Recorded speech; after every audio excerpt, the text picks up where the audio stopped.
Welcome to the podcast, Widening the Circle as Sacred Story. We're your host, Sky Williams Tao, and I use they, them pronouns. Jamili Omar, I use she, her pronouns. And today we will be considering the question, do we trust this report?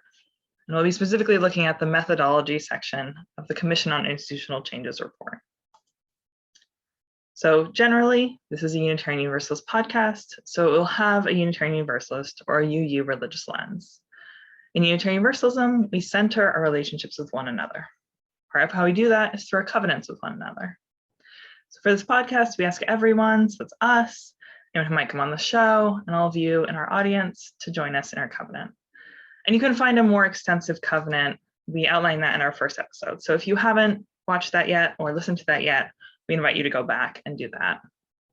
For just today, or particularly for today, we also wanted to add another piece to that covenant in following the example of the commissioners on institutional change and really trying to approach this section and the report as a whole with good faith, with our best intentions for Unitarian Universalism, and in respecting expertise and folks who have expertise.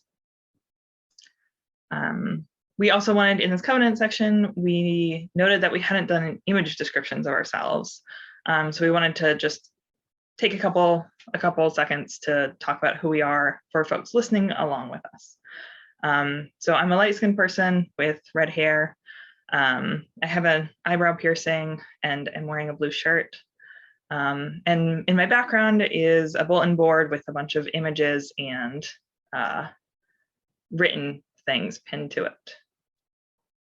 This is Jamili. I am a light-skinned, femme-presenting woman of Lebanese descent. I have brown hair and green eyes that you can't really see, and I'm wearing eyeglasses, and today I have on a green shirt.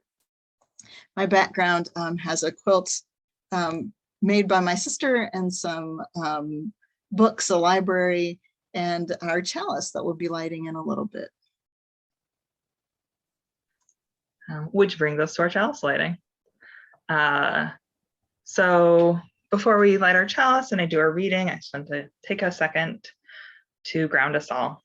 I'm putting my feet flat on the floor. I don't know where you are doing this, but if you have that ability, I invite you to do that.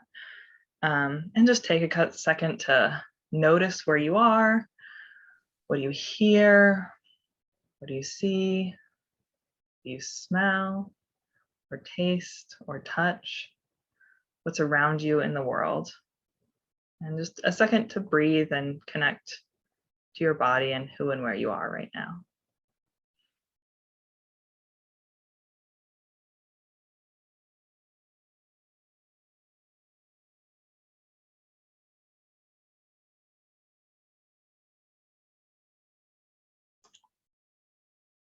And then coming back to this podcast and to the space we are in together.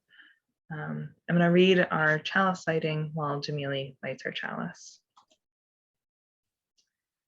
We return to love again and again and again. We value what is true. We honor holiness. We try and we grow and we fail and we rest and we try.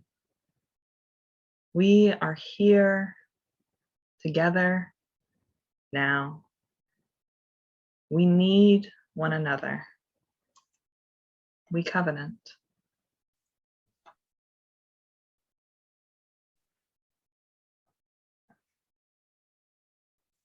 Thank you, Sky.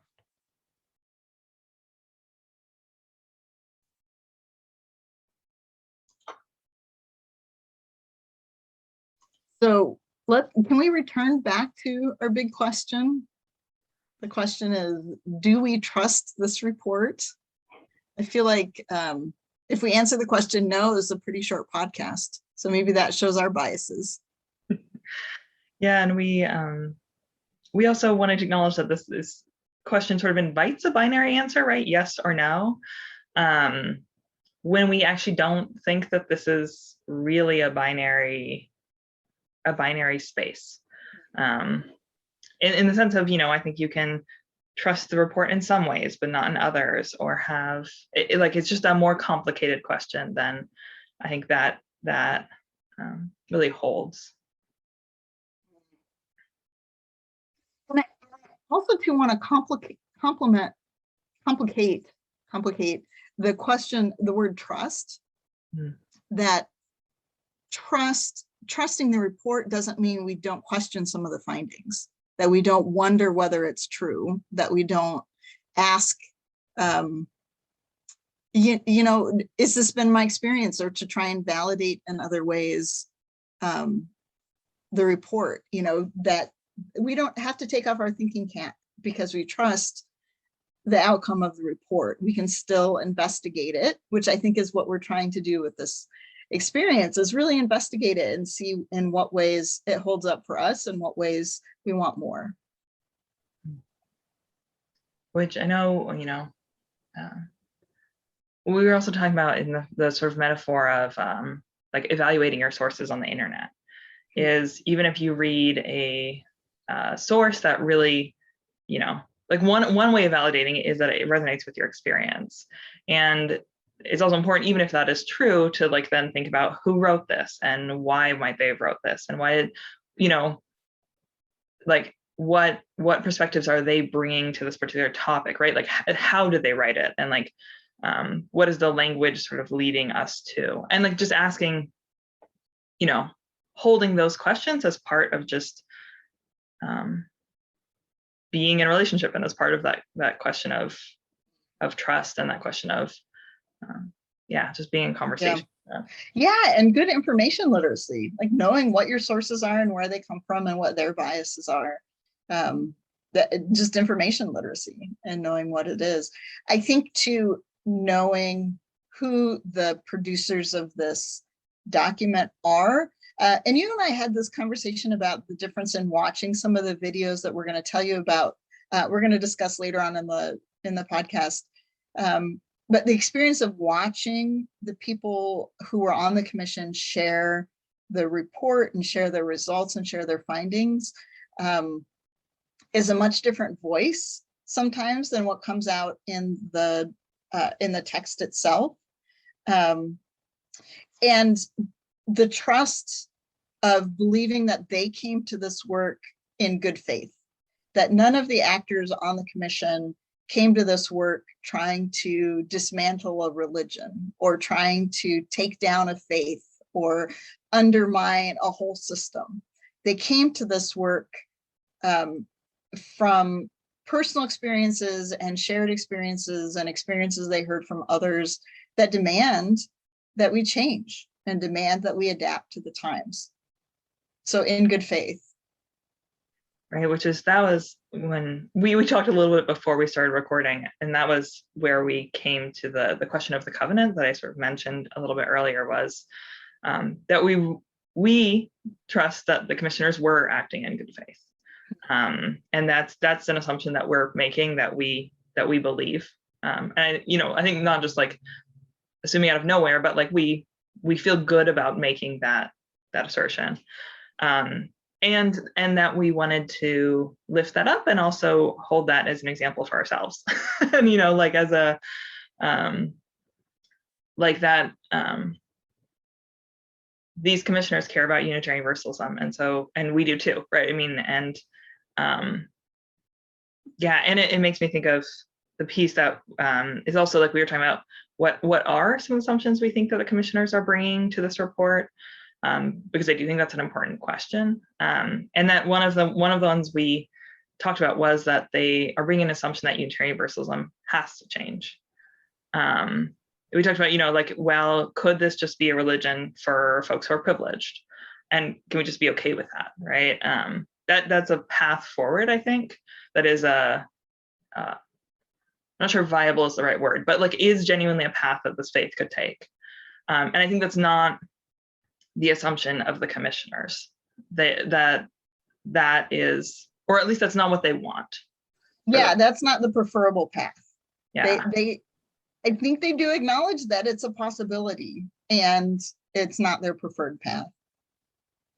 Yeah. I think they also bring the assumption of a trust in scientific processes. Dr. Ortega in particular is talking about sociological methods. And I think when we talk about the methods that they employed in this study, they arose out of that scientific worldview, which is right in line, I feel, with UU theology. We trust science.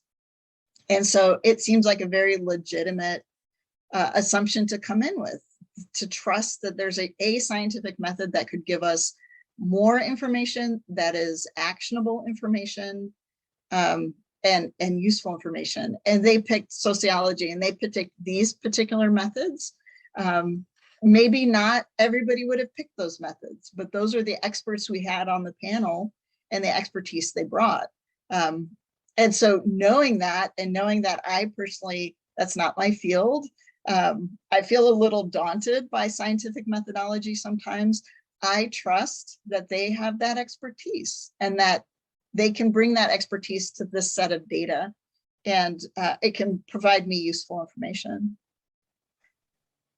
Which I think, and I also want to, I think, say, like, in some of the other like methods they use, I mean, they use this scientific methodology, which I love how you talk about that, and also interviews, right? And also I think their own lived experience at least has a part to play. So I'm thinking about different types of expertise, because I think there good point. is a sort of scientific expertise, which I think they do utilize, right? And is really important. And also like the expertise that is, being a person of color in the faith. That does actually come with a certain level of like, I think it said earlier in the report, like, it doesn't necessarily guarantee that you know everything about systemic racism, but it does mean that you have a certain level of exposure and probably a certain level of thoughtfulness about it. So like being aware of that, like I'm thinking about that level of expertise. Also, actually, in what you said, like I'm not a person of color. And so also like trusting that there is expertise that is in lived experience that I may not have. And that being another layer, I think, in the question of trusting expertise. So clearly you and I have crossed a threshold of trust with this report. Was there anything in the methods section or the introduction that pushed you over that edge, that said, yeah, I trust these, I trust their methods, I trust that the results are in good faith based on these methods? Was there a moment for you that made that coalesce? Yeah, I'm not sure it actually came out of this report, to be honest. Like, I think by the time I got to this report, I was kind of on board, which, like, I do think, like this in reading the methodology, right? It's like this set of things they did. They did interviews. They did a call for people to come talk to them. They did a collaborative. But like I feel like my actual memory of it is like following them and being like, oh, they had, like, I did a testimonial. And then like talk to somebody, right? Like in the context of this report, like, and then they also posted things. So it wasn't only this final report. They actually were putting things out all through the 3 years of their work. And so like following them and seeing, like what was coming out, I think by the time I got to the report, I think I was actually kind of already on board because of that sense of like trust in the process and in seeing what I was seeing. And then I think there's also pieces to the report where it like the sense of it being like, yeah, like this is saying things that need to be said, which I also get in what we're saying is like a confirmation of my own bias, right? I mean, I hear that in those words, but is part, I will say, of why I trust it for better, for worse. And that fact of it resonating with my own lived experience, which again, and I will acknowledge in saying that's something we talked about being actually a little bit complicated. Yeah, and I did want to lift up, just because I was talking about the process, that we also, intentionally read this methodology section in dialogue with 2 videos. We each watched a different video. So I watched the commission's final report video, which if you go to their website, that's the one that's like right on the front homepage. Their report to the 2020 GA. Yep. Mm-hmm. Yeah. And I watched the one titled Why Truth Comes First in Truth and Reconciliation. And so the question of truth telling and trust are really a thread for me in this section, because in believing that somebody is telling their truth, then I build trust, or maybe I have to have trust in order to believe that they're telling their truth. I think that's, there's this dynamic of truth and trust that I think from our scientific minds comes out in methodology. And part of what, like, as you're talking, Skye, about this 3-year process, I wasn't involved in the 3-year process. I heard about it at the tail end, just because of my personal positionality. And what you're saying affirms for me because of the level of transparency, right? That there was transparency at all these steps along the way, about what they're doing, why they're doing it, how they're doing it. And, they talked about the outside audit in 2019, that it wasn't just an internal process, that they brought in outside auditors, and that the fact that their work was public and under scrutiny for so long, that transparency brings me trust and helps me to trust the process. I'll end there and see if you have a response for that, because I have another place I want to take us in the text. Yeah, I think I would just say to that, like I'm thinking about, one thing that one of the reasons we wanted to engage with some of the outside videos was we're just aware that neither of us are sociologists, neither of us are social scientists. And like, I'm thinking about what you just said there as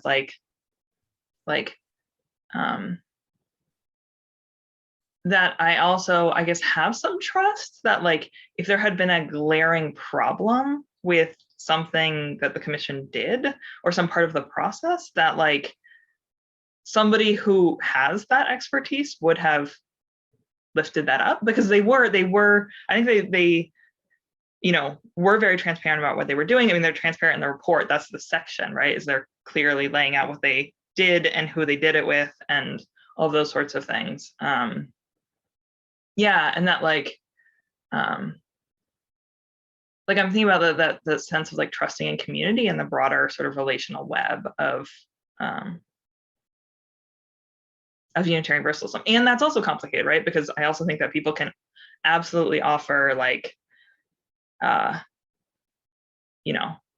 like critiques that are not actually necessarily grounded in that they are saying is coming from their expertise, but is actually coming from their sense of feelings, from their like, that is actually where they're not acknowledging their own personal bias in that expertise conversation. But I wanted to, so that's, I think, what I have to say about that. And I wanted to, I know you were saying you have a direction you wanted to take it in. Well, that actually takes us in the direction, because on page XXV, so what is that, 25? That they were talking about in the section on avatars, and they said explicitly the fact that anonymity was required for people to feel comfortable sharing speaks to the extent of the racial divide and power imbalances. And I think one of the critiques of the methodology that they used was these anonymous avatars. And I've heard that from several people that, well, if you have this experience, you should have the confidence to stand up and say your experience. And I think they explain very concretely in different places in the text why the avatars are anonymous. And I think that statement is really important, that they were walking this really important line between finding enough information that there was compelling evidence and also protecting people. These are real people that have been and could in the future be really damaged by this report. And I think, the the religious trauma of what could happen if people were honest about their experience makes this methodology, I think, really complicated. And I really wanted to lift up the commissioners for trying to walk that line of here's the testimony, this is real people, and we're going to protect them. We're going to keep them as safe as we can, even in this kind of investigation of what, you know, is going on that that some people might not see on a regular basis. Does that make sense? Yeah. And it makes me think of just like some of the stuff that happened with like Christina Rivera as like a figure who spoke publicly about racism and Unitarian Universalism and got like threats, you know, from her congregation, like as a concrete example of, in a public example, I think of like that sense of retaliation, right? And which I think is also, you know, I feel like I'm like offering that as evidence, but like, you know, which I also think speaks to this, like, you know, can we just trust that like those professionals, like that there is a real sense, this is coming out of a real sense of danger, and like there could be real consequences. And also, yeah, it feels very blame the victim-y, yeah, and a language to say, well, prove it, stand up and say it, you know. Yeah, I mean, it like hearing you talk about it, then it actually, I hadn't clicked in my brain, but it did make me think of some of this Me Too stuff around like when you're naming like the harm that a person who has more power over you than has done, like you you know, like can face real consequences. And like, you know, and as our religious professionals, like, you know, it depends, like people do exercise their powers for punitive measures. And I think that's just a thing that is true in our world. Yeah. Yeah, and it my brain, like I'm also thinking about the piece that's like in that same sort of section, that's like the quote that's in it's on the same page, but this: over and over we heard from people who said they were no longer willing to describe the pain they experienced because after the initial shock and reaction took place, little changed. Some describe this as a form of trauma porn, in which those in the majority culture got a voyeuristic look into the lives of Black people, Indigenous people, and people of color, experienced deep emotions, and failed to act in a systemic way. So I think that's the like pair piece of it, is like both protecting people's anonymity, and also that like when people have actually come forward and said things, they, I think some folks' experience is that they suffered punishment with no change actually coming out of it. So they kind of got hit without it actually bringing what they were hoping for, which is that, you know, other people wouldn't have to go through the same thing. Yeah, and the video that I was really intrigued by at the very beginning of it, and so this is the Commission on Institutional Change Resources for Congregations website, and one of the very first description of the Commission on Institutional Change, and it's probably implied by their name, which I didn't put together until I was reading. They say, and this is a quote: Commission on Institutional Change was charged with a long-term cultural and institutional change that redeems the essential promise and ideals of Unitarian Universalism. So change really is their end goal, and even in their name, the end goal. So this isn't just let's, you know, experience trauma porn and you know, go back to business as usual. They really are, as an explicit bias, looking at change of the institution.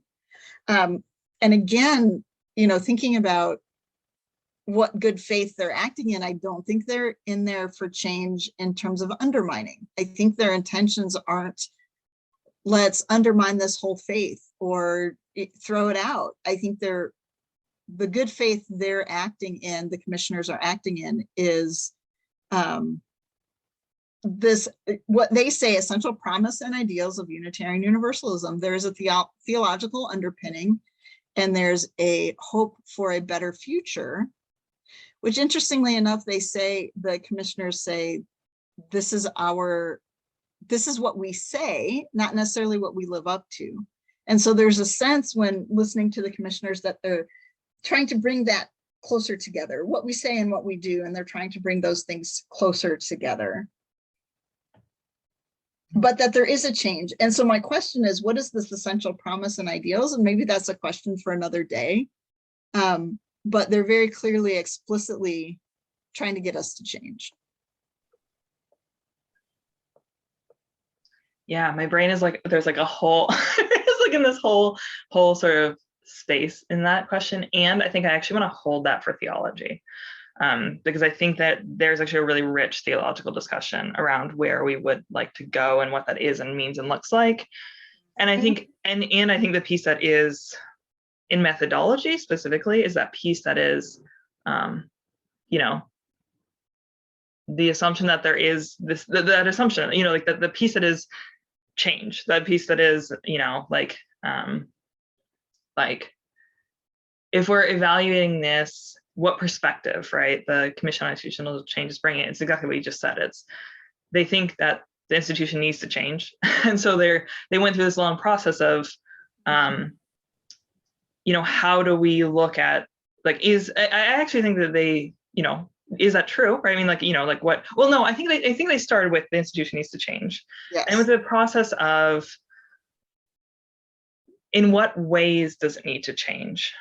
I think this is like one of the things in the video I watched, it had a frequently asked questions section. And so one of the questions was, you know, like, why do we trust these 5 people? Or why should we listen to the 5 viewer and your opinions? I'm reading it, I just found it. And Dr. Elias Ortega answers, this is a question that was based for us in our methodology. From the outset of our work, we make it a priority to listen to those who are the most impacted by our denominational system and the impact of systemic racism, which is the reason we carry over 1,000 hours of interviews and receive many, many testimonials. We also have 2 listening sessions at GA 2018 and GA 2019. In addition, we carry a collaborative process with leaders across our denomination. Out of this process, we've identified the priorities that guided our data analysis. And therefore, out of these analyses come our recommendations.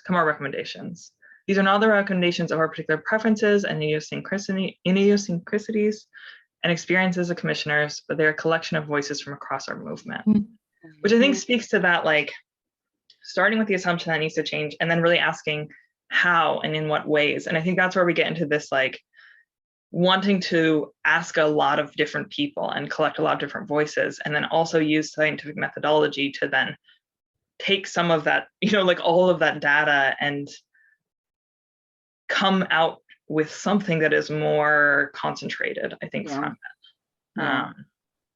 Which I think, you know, I think that's those questions of methodology, and then this report, and also the documentation of that process being sort of the product or the result of it. Yeah, that's really interesting. They, in the truth before, why truth comes first in Truth and Reconciliation, both Reverend Leslie Takahashi and Reverend Diana DeBona talked about how little data there is, little historical data, both on demographics of our congregations. So our congregants, there's a little bit more demographic data on our religious professionals, but the most demographic data on our ministers, and that's scant. Reverend DeBona was saying that she's been reconstructing some of that data out of living memories so that we can go back and recreate that. So who are the people that have stayed? Who are the people that have left? One of the interesting facts she gave in that video was how quickly people in different demographics get through to fellowshipping, and it's significantly longer for people of color. And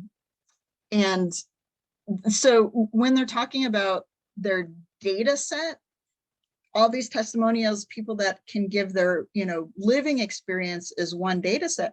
We don't have a lot of data from the past and from people that were marginalized because we haven't kept those records. So I think it's really interesting to think about even just in that regard, and our transparency in terms of what data we have from our past, that we don't keep it. We know we don't keep it at the congregational level. We sure don't keep it at the, denominational level. And what we miss by not having that information. And so when we're critiquing a social science lens to this data, and part of it is because we don't have any other data to work with. It's just not there. Right, which it actually makes me think of a quote from the methodology section. That was, here we go. It's on XXIII, which I think is 23, where it talks about this. It talks about the biggest challenge was that the records on Black leaders, Indigenous leaders, and leaders of color, including those who were in ministry, had been largely non-existent or highly incomplete. We learned early in our process, as we experienced difficulties gaining access to reliable information and faced the realities of informal structures that did not always keep complete and clear records, that we needed to create an archive of data to work from. Despite the fact that information on the harm done to people of color has been collected at other times following high-profile incidents throughout our history. This is problematic and another example of the historic discounting and undervaluing of the experience of people of color and other marginalized peoples in our association. Which it just highlights to me this piece that's like, sort of, it's not the commission's fault that we don't have that data, right? Like that actually, it sounds like from that section, that they were kind of like, what? You don't have data? Like, and then that had to become part of their process, was to collect the data that was missing. And I think in that quote, they talk about, this isn't the first time. I mean, this also, I think, speaks to the other piece that was the piece about trauma porn, or about people sharing their stories in the past, is that it has been collected before. It just wasn't kept. It wasn't seen as important enough to archive. And like, so that by the time the commission got around, they had to effectively reinvent the wheel again. But I think it's also what you were talking about, right? That like sense of having to also like recreate it out of living memory, which it also made me think of a quote. I think that was on the next page. So XXIV or 24, that's at the sort of very beginning of the page. That's talks about people who have left and how that they are really hard to track people who leave. And so therefore they have a sense that therefore our results are probably understated. Again, because it's like the data, it's not like, we tag everybody who walks into a congregation for the first time. So we actually don't know how many people are leaving, because that data doesn't exist. Yeah.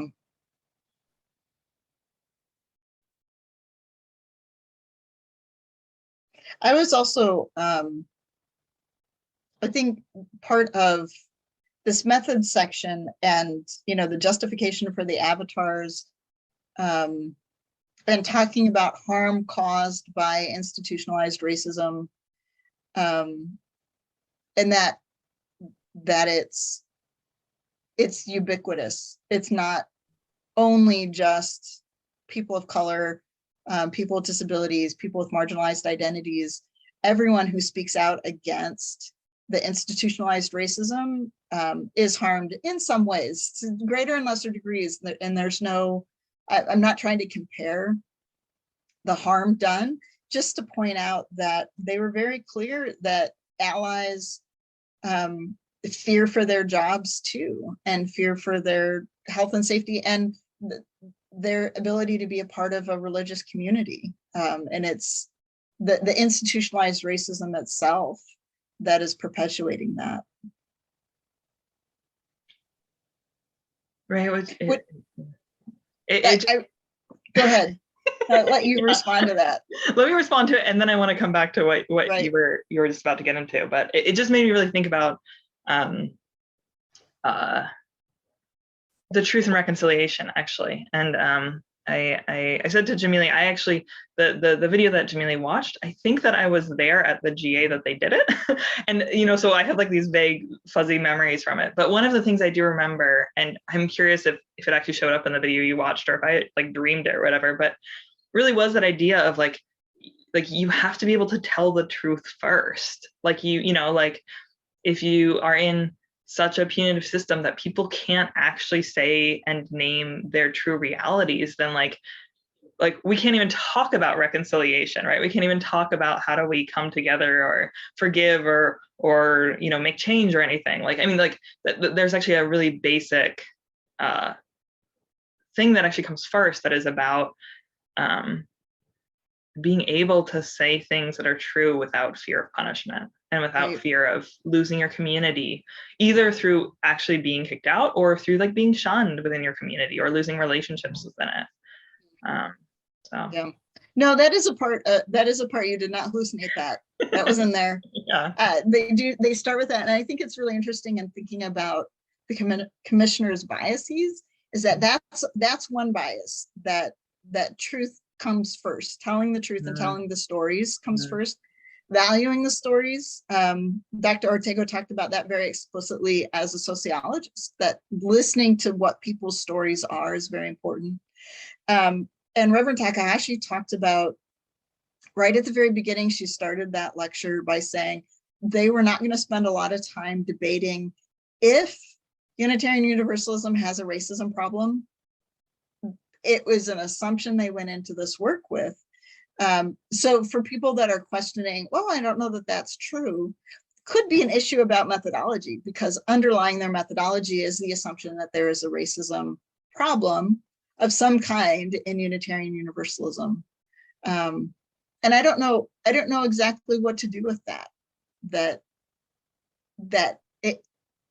So my last lifetime, I taught argumentation. I was a college English teacher, and I taught argumentation, and we talk about this point where two arguments are on such different foundations of truth that there is no bridging the gap. There is no reconciliation, because my truth and your truth are so different. The basic premises we believe in are so different. And if we're starting, is this one of those where I think white supremacy culture has infiltrated, it's a part of Unitarian Universalism, and therefore we have a race problem of some kind, racism, whatever that framing is, right? Somebody who comes to me and says, I don't have that same foundation and assumption, is there a bridge, or is the gulf too big? Yeah, I mean, the words that were resonating with me when you were talking were expertise and truth, actually. Or not truth, sorry, trust. In one, yeah, in the first part, I was thinking about this idea that like that there is genuinely expertise that comes from our lived experience. Like I believe that, right? And it's not unchecked. I mean, I also think reason and scientific methodology is actually not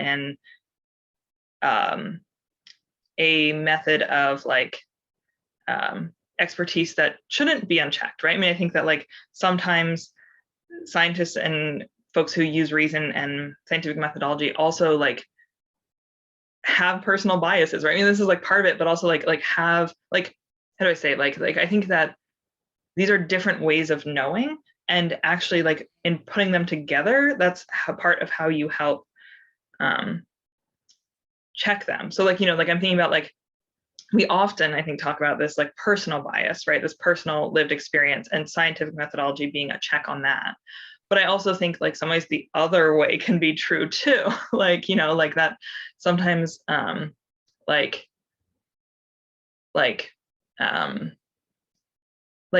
science has been wrong, right? And like science has sometimes just confirmed the biases of the culture. Like I'm thinking about, like there's one that's like science had like a thing that was like drapetomania, like medical science is like a legitimate disease, and it meant like that it was this disease where runaway or slaves wanted to run away, right? Like, oh my gosh, like this must be like a disease, right?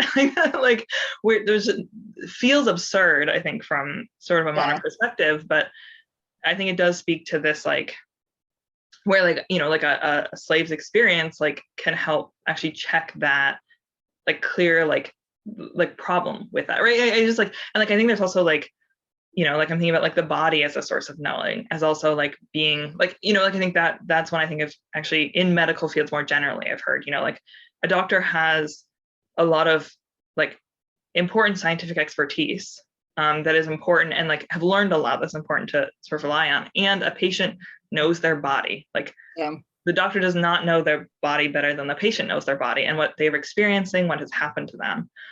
And that sometimes you get really weird and bad power dynamics when doctors think that their patients are, you know, like I mean, this is like a sort of like women's studies thing, right? But where where, and, you know, like where doctors think that they know better, or they think that their patients, like they undermine the expertise actually that their patients have and bring to the consultation.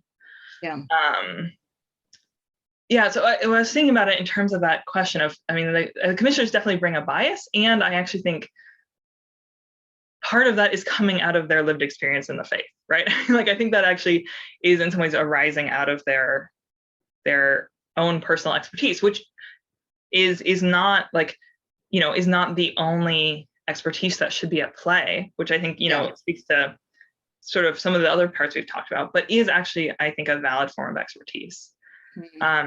Yeah, and then I was thinking about the trust piece about, you're talking about from two different places, which is complicated and hard. And I don't think, you know, I think it's one of those, like, it feels like one of those, like our starting question that's like, I'm not sure it's a binary answer, actually. Like, I think there are probably some people in our faith who may never, I think of the question of trust, right? I mean, because I'm thinking about, if you're coming from two different places, you're coming from two different like assumptions of truth, like you're, you know, like you're seeing reality, or you're like experiencing reality in different ways, right?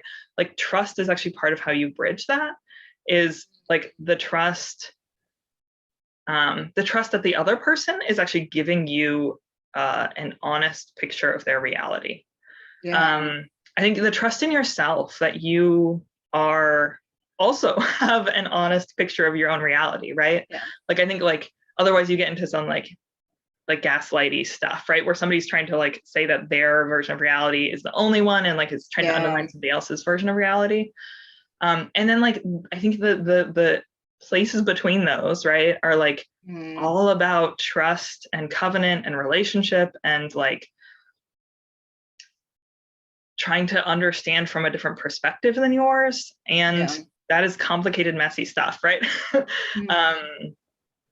And I also think it's stuff that, like somebody was saying this, it was in an anti-bias training I'm taking. It was like, and I'm not going to be able to like pull all the details of the quote, which I'd like to, but it was talking about how like, this is hard, but it's a learning thing, right? I mean, it's you get better at it the more you do it, and the more you practice, and the more you learn. So I think that is also true. Like if you are trying to bridge two different realities, like there are tools actually that exist for that you can learn. And also the more you do it, the better you get at it, like in a particular way, or at least the more practiced you are at it. And I also say, sorry, and now I'm lots of words in response to what you said, but I'm also thinking about, I think some folks are so used to everybody else coming to them, because bridging reality, like that all of that work of bridging realities is work, right? To like be like, what is my perspective, and what is somebody else's perspective, and how are those different, and what does that mean about, like how can I phrase this in words that the other person will understand, right? How do I take this idea and try and fit it into the picture I'm gaining of what their world looks like? Like that work tends to be one-sided in our culture, right? I mean, when white folks don't recognize they have a culture, then folks of color constantly have to be, how do I say this in a way that a white person can like actually hear it, right? Yeah. And I don't think that's the only example out there, or like that it's not more complicated, but I do think that that's this is some of that code switching, like where you get somebody who constantly has to be living in somebody else's world, as opposed to trying to it being a more like equal, or a more interchanging sense of trying to figure out each other's worlds. Yeah.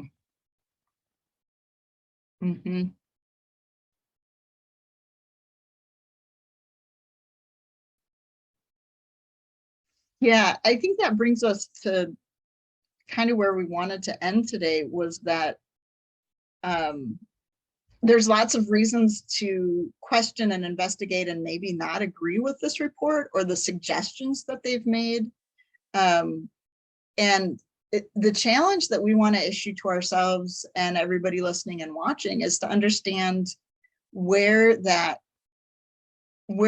arises out of in terms of our own biases. What our personal relationships or feelings with the commissioner's biases and the assumptions and the methodologies that they brought in. And that you and I start with a place of trust, that they're acting in good faith and with good intention and with good science. And we might not agree with their recommendations, but that we enter this work trusting their work, that this comes on a strong that the foundation for it is strong, even if we don't agree with all of the recommendations, and put it that way. And that sometimes disagreeing about the methods really means that we're uncomfortable with the results or the suggestions. And the easy way around it is to say, but they're methods. And we come to this work assuming that their methods are strong and that we trust them. Yeah, it just connected to my brain with what I was saying about the piece that's like, we're also, asking us to do our work to come to the commission's report. In the way that I think they actually have done their work to be really clear about what they are doing and why they are doing it the way they're doing it. Yeah. And the other thing I really appreciate, especially in preparing for this conversation today, was how many resources there are out there, that if reading this report doesn't speak to you or resonate with how you take in information, there are other resources that they've provided throughout the whole process that explain it and go into the detail, and I think build trust. That's my bias.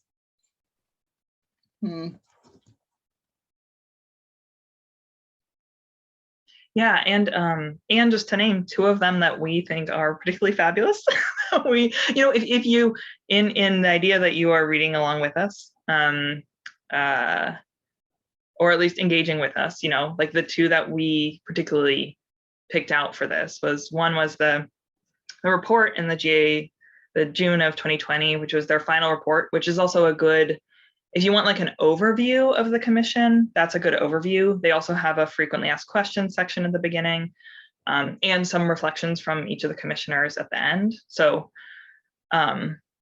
it's like an hour long. I think it's a good sort of introductory video and has some good stuff if you have questions, right? I mean, that's one of the frequently asked questions section. And yeah, I don't know if you want to talk a little bit more about the Truth and Reconciliation video and what's there.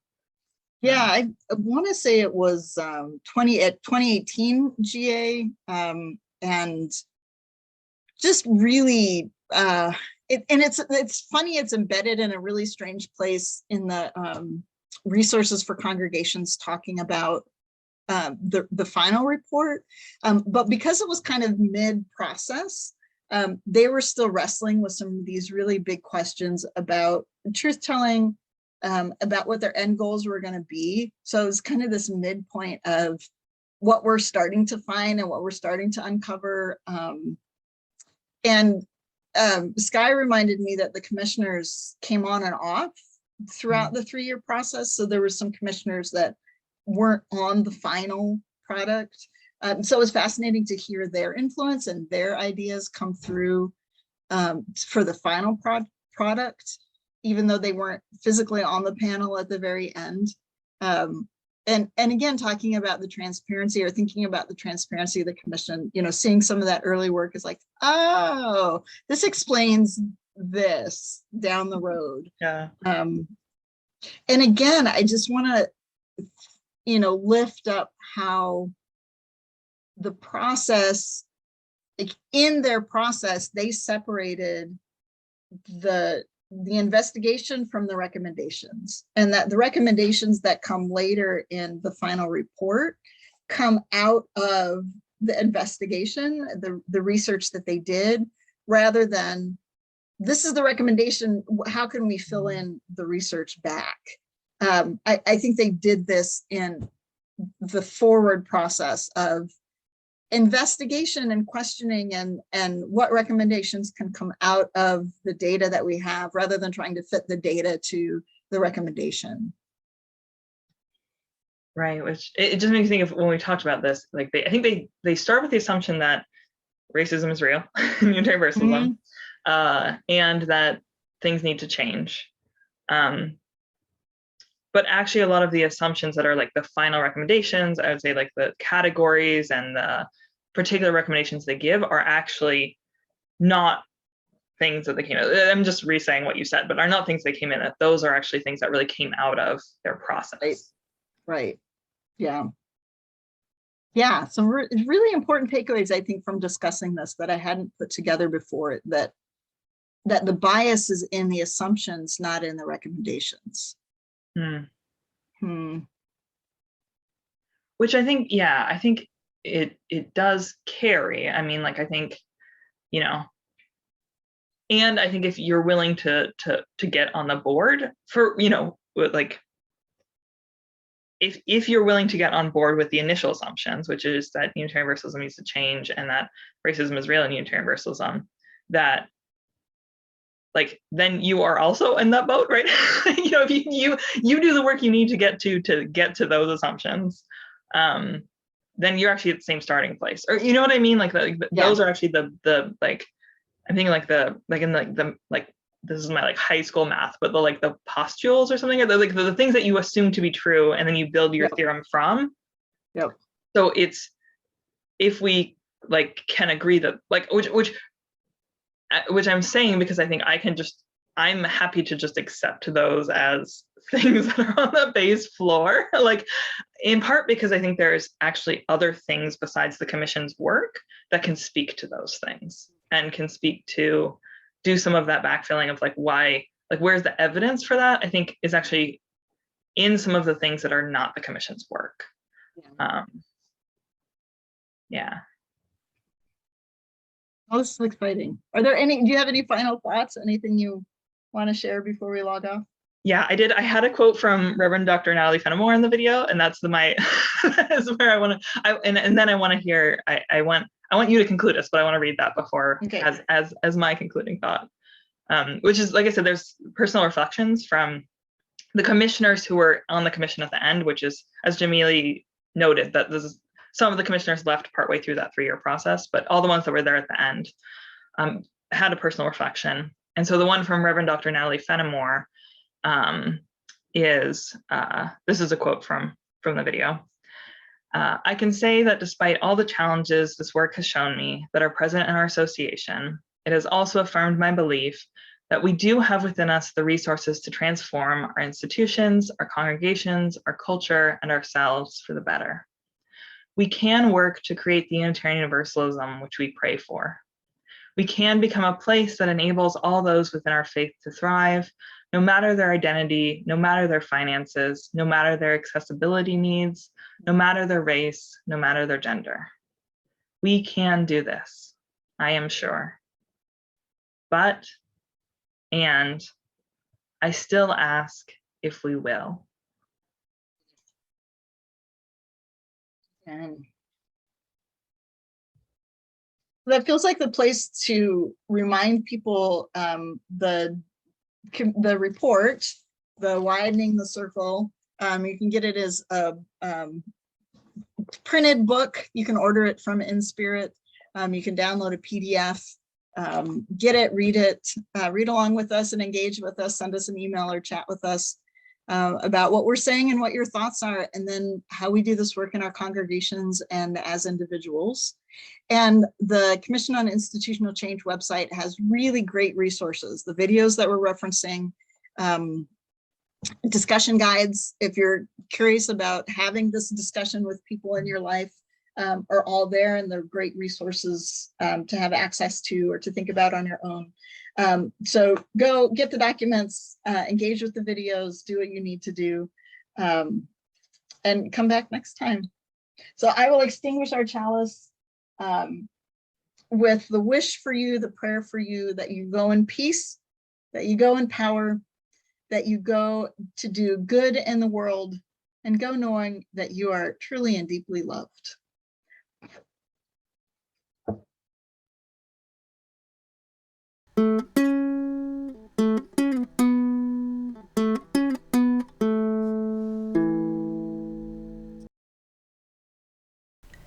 Here at the end of the podcast, I wanted to say a few thank yous. So first off, thank you to Unitarian Universalist Justice Arizona, or UU Jazz, especially Janine Gelsinger, who had held a group to read through Widening the Circle that helped inspire this podcast, and just for all of her support in this process. And also special thank you to Phoebe Dubich for designing our beautiful logo. And finally, I just want to say thank you to all of you for being with us, for reading through this with us, for following along. And just a reminder that you can contact us at uusacredstory@gmail.com. And we really are excited to hear from you and to hear your thoughts.